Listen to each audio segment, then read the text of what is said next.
Hey guys, what is up and welcome back to another video. This is Tifosi Culture TV. I'm your host Archad, and in today's video we're going to be taking a look at one of La Liga's breakout teams in Real Sociedad.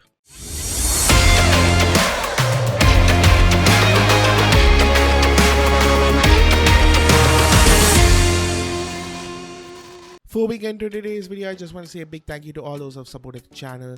Do drop a like and do comment below as to where you think Real Sociedad will finish the season. And if you're new here, do subscribe down below. It is free. We do match reviews, match previews, tactical analysis, player analysis, and we cover general footballing news. So if you do like all those kind of stuff, you know what to do. Subscribe down below. Now talking about the club from San Sebastian. Flashback to the 2019-20 season where Immanol Alguacil's men were cruising in La Liga. They were 4th place before the pandemic ruined things for them. Now after the restart, their post-restart form was horrible. They only won 2 games and they managed to snatch Europa League qualification on the last day. Now flash forward into the 2020-21 season, are flying high. They are currently 2nd in La Liga, level on points with Atletico de Madrid as of this recording, and they are through into the round of 32 of the Europa League where they face, you guessed it, Manchester United. I wanted to break down what makes this team tick, the who's, the what's, the why's, the how's, and to do that I've enlisted the help of one of my closest friends. He is one of the biggest La Liga experts I know, and he writes for La Liga Expert. What a coincidence. That's beside the point.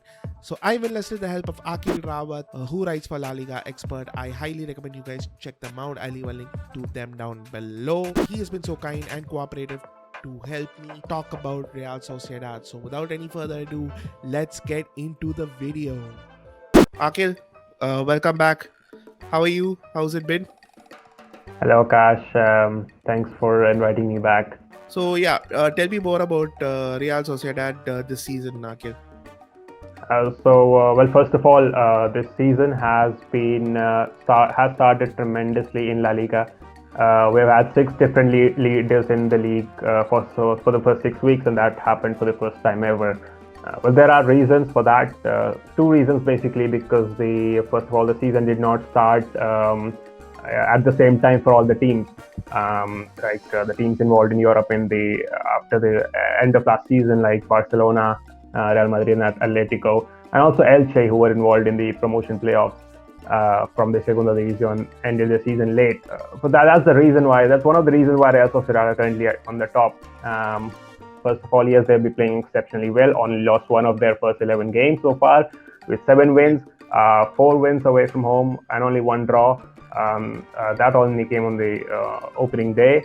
We can say yes, Sociedad have been the best team in Spain and maybe possibly even in Europe, one of the best attacking teams. So far in La Liga, they've been matched by, or maybe even slightly bettered by Atletico Madrid side right now. They've also been favored by the late start to Atletico season. But yes, to take nothing away from them, it's not been surprising. It was coming actually. They are the best side in terms of goals in La Liga, and they're the 2nd best defense. Only conceded 5 goals in 11 games. You know, their season. It's not a surprise why they're on top right now, because last season also they started very strongly. They were in contention for the Champions League qualification as well for much of the first half of the season.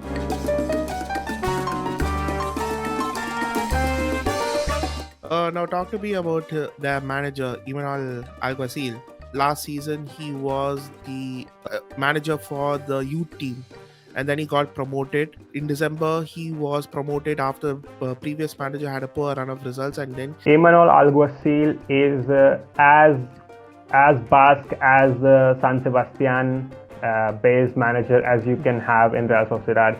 And because the whole team is built on like homegrown players, homegrown like everything, they probably have one of the best academies in Spain. So you have to have a coach who knows the players, who knows the whole system, whole youth system and all, how from the scratch, from the from the foundation. And Immanol Alguacil, only born a few miles away from San Sebastian, where Real Sociedad play. He was, yes, probably not as experienced as on the senior level as much of the Real Sociedad fans would have liked the next manager to be.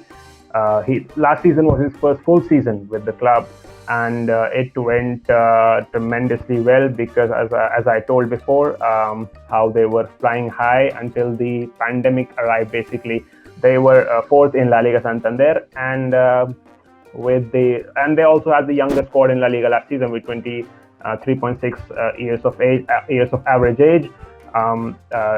The end to the season was not great because after the league restarted in June, the last 11 games, Real Sociedad only win 2 of them, and that's the reason why they are not in the Champions League this season. They only managed to snatch the last Europa League spot on the last day of the season when they equalized in the 80th minute at the Wanda Metropolitano against Atletico Madrid, and that's what took them to Europe. Else they would have missed out on Europe altogether. And I think what Alguacil has done, even without making any spending any huge money in the transfer window, even this season he did not spend any money.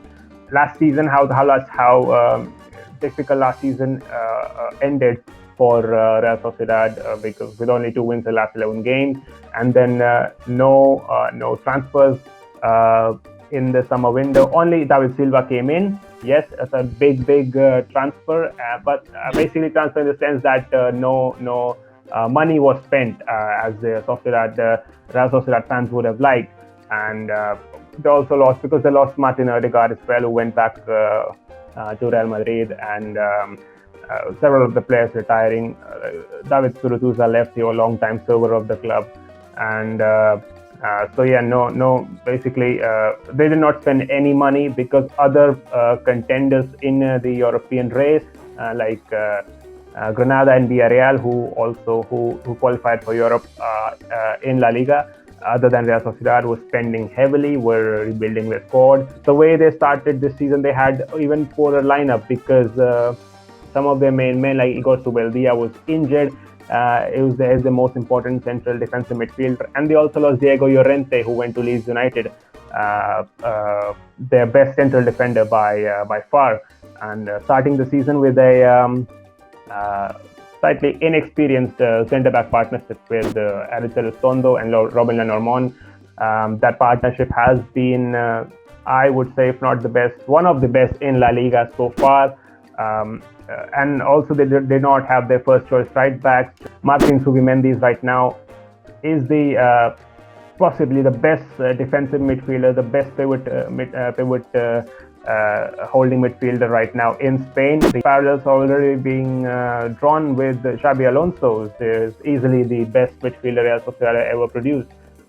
Other players have stepped up. Ander Guevara, or also in the plays in the same position as Zubimendi, but basically with David Silva coming, bringing more experience in that midfield, and how he's been adjusting to life in San Sebastian.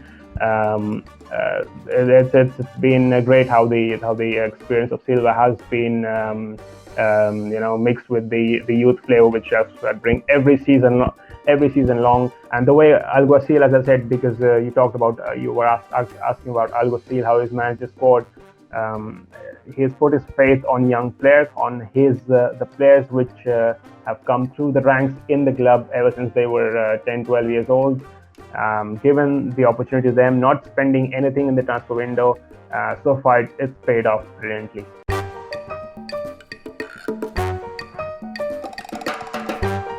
Mikel Oyarzabal is only 23 years old, and he is actually. He's been playing for so long, you forget that he's 23 years old. Yes, because he made his breakthrough the first team so long ago. Now I think it's the 5th season in La Liga. Over 200 appearances for Real Sociedad already. The captain of the side, no, David Silva is not the captain of this side. It's Mikel Oyarzabal, because that's what Real Sociedad believe in, to give the armband to one of their own. Mikel Oyarzabal is already becoming a club legend because first of all how versatile the player is. He can play on the left, on the right. He even started on the in the center as a center forward for the Spanish national side as well. he is the mark of leadership in Real Sociedad, and he's only 23 years old because he seems like he's been there forever. So 7 goals is this season, 5 from the penalty spot. So he has that big responsibility of taking the penalties. You usually have your senior players, more experienced players, and he has never missed the penalty so far for Real Sociedad ever. Every time he's taken it is found the back of the net. Mikel Oyarzabal is what every Real Sociedad kid dreams to be. He had offers. From outside, Premier League clubs were all interested in him. I think Manchester City wanted him. Probably he could have left the club last season, maybe even this season, but he does not want to because he wants to be here. Real Sociedad means a lot to him, and he captains the side. He is the most important player in the team. Just because Real Sociedad are a team, they don't look at they're a unit. They don't look at someone as someone who the team depends on a lot. Yes, Mikel Oyarzabal is a big part, and with Real Sociedad without Mikel Oyarzabal is a different side. So he's been their most important player. I think in this season, to take nothing away from the way other young players are performing, you also have Christian Portu, you also have Adnan Januzaj on the wings, Willian Jose, Alexander Isak, all the danger forward men. Willian Jose and Isak, the two strikers, have not scored too many goals for them, and Oyarzabal and Portu combined have scored 12 goals. That's 12 out of 24 goals that Real Sociedad scored this season. And it does not only contribute by goals. He makes all those dangerous runs, all those through balls. He's always creating chances on the left, on the right. You can play in anywhere.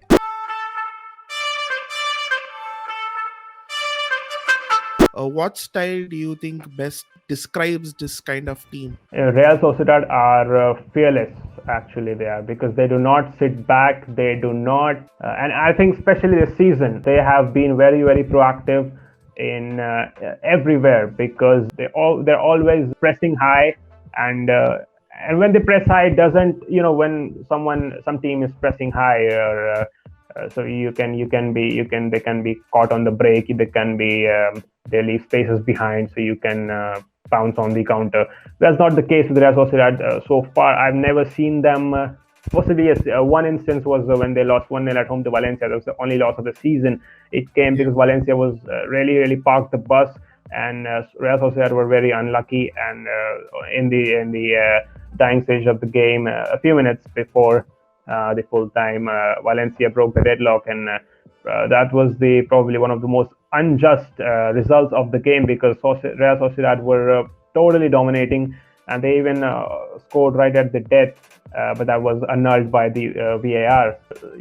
That's how, and that was during the early stage of the season. That the Real Sociedad team has started to become more and more, started to gel more and more together. They're starting to adjust to this, with the inclusion of David Silva in their attack, and with the new young midfielders like Ander Guevara and Martin Subimendi getting more chances. They are linking well, and with that, the style of play is because to always constantly press high, to always do that for 90 minutes, you need fresh legs, you need young legs, and that's the Real Sociedad full of them. That's not a problem for them. They can run on and on and on, and okay, if someone's maybe tired, you can always bring fresh legs on with 5 substitutions. There are always 5 new youth team players who can do all the pressing and all for 90 minutes. You cannot sit back. You cannot let loose against Real Sociedad.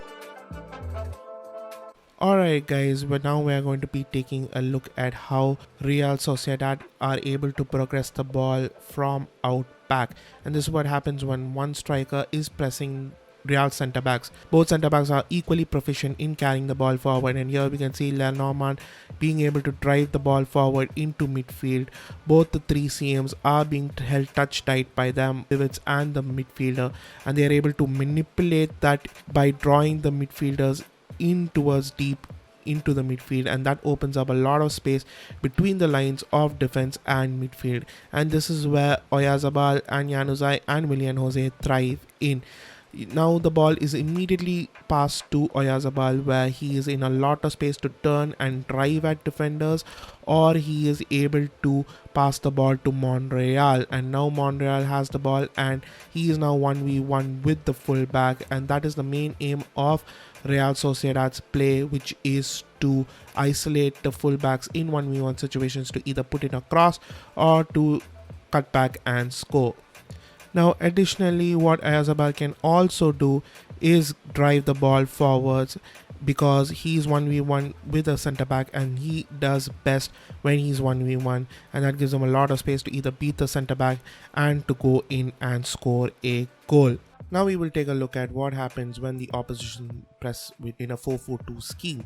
Zubielda will drop in deep alongside the two centre backs to create a 3v advantage, and that in turn pushes up the two fullbacks Monreal and Oyarzabal, and that in turn provides width for Real Sociedad. Moreno and Guevara are able to manipulate the two pivots by dragging them deep into midfield, and that creates space for Willian Jose to drop in and exploit that space to provide a through ball for either Oyarzabal or Januzaj or any other winger. And another method how they attack is via their fullbacks, predominantly on the right with Oyarzabal. And how they bring their fullbacks into play, you might ask, is with their wingers. Januzaj dropping deep into the half space, and he will try to manipulate the fullback and the centre back into coming along with him to pick up the ball, and once he does, that triggers a run of Oyarzabal to run into the space vacated by the fullback, and immediately once Januzaj receives the ball, he will release Oyarzabal into the space so that he can put in a cross like how he did against Barcelona. Now what Real can also do is tuck in the fullback, either Monreal or Oyarzabal, to form a 3 at the back with Zubielda anchoring the midfield.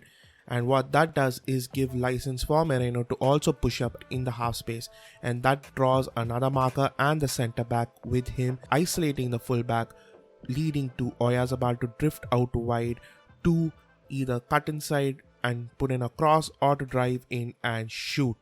But Real Sociedad are more proficient attacking down the right hand side, and to cover more on that, I'll let Akhil take over. Because Real Sociedad are been one of the most impressive attacking team in Europe, I will say, because already, as I said, 24 goals this season in only 11 odd games. They attack from everywhere on the pitch, basically. From the center, they are lethal. Mikel Merino is probably the best midfielder in Spain right now, and he's not like a defensive midfielder or a totally attacking one. He's right in the middle. He can do both of those things. He's an absolute hybrid of a player, and also made his Spain debut in September. And with him on the pitch, with Martin Zubimendi as well, and with David Silva up front, you have probably one of the best midfields in La Liga. And when you have players making marauding runs on the wings, with Oyarzabal on the left, with Christian Portu on the right, and Adnan Januzaj to come off of the bench as well, or on many occasions, and with Alexander Isak up front, the 21-year-old now, one of the is so big and he's so tall. Always you can pump in crosses from the wing, and their wing backs also work a lot with. I told before, like Joseba Saldua was injured, so Andoni Oyarzabal had been playing a lot for the start of the season. After the start of the season, and he works a lot on the right wing. Real Sociedad predominantly, if they have to favor a wing, they start to do more of the attacking from the right wing, with Christian Portu, with Adnan Januzaj, with Oyarzabal, with Saldua. With so many players, and but that's where Martin Ødegaard also liked to operate on the right side of the midfield last season, and but there's no lack of quality on the left wing as well, with Nacho Monreal and on the left, who likes to go forward a lot, probably even more than in his Arsenal days for Real Sociedad now, and he seems to be getting younger with time. Even when he's not on the pitch, there's Ian Munoz, the younger, the 23-year-old left back they have. He's a little bit more defensive minded, and start to get more defensive when Ian Munoz is there on the left wing. But then you have Mikel Oyarzabal, who actually does not have a specific position, because he, as I told you, plays anywhere. He's in a free role most of the time throughout the game. So lethal through the center and through the flanks as well.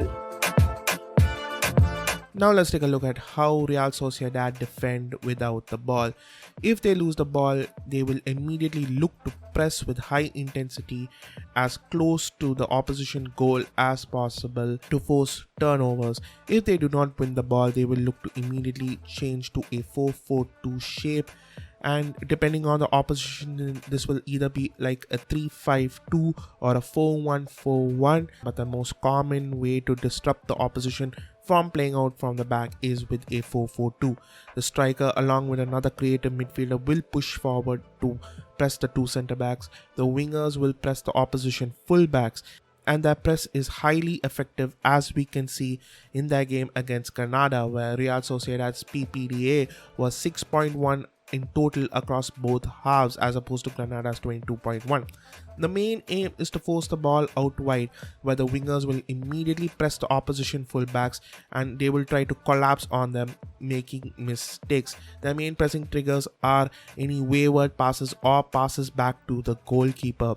And the main aim of Real Sociedad is to force the ball out long by goalkeeper clearances, and this is where their centre backs Elizondo and Lenormand have an advantage, having a 72% aerial win rate, and with Elizondo having a 52% win rate, they will look to win the ball immediately and launch attacks of their own. And in their own half, they will look to defend in a 4-1-4-1, a mid to low block, or a 4-5-1, and they will look to pounce on any pressing trigger, like I said earlier, any wayward passes or any passes back, in order to win the ball immediately and to start a counter. What are the chances of actually winning La Liga? It's a big ask right now. Atletico have 2 games in hand as well.